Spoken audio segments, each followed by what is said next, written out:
Hello doers, welcome back to our channel Devintelle. Today we will see how to edit lead via CRM. So let's see about that how to work it. You can see here our module Dev Lead Quick Edit. First install this module, so click on this activate button. Now our module is installable.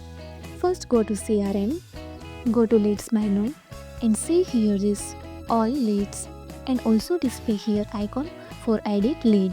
Now click on an iPhone to edit this. Customer is a deco edit. Salesperson is a Mac demo.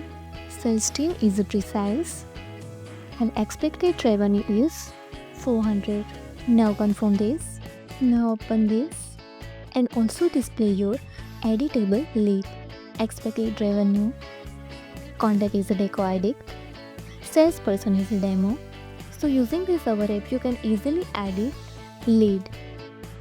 If you found this helpful, do it like, share and subscribe. Thanks for watching this video.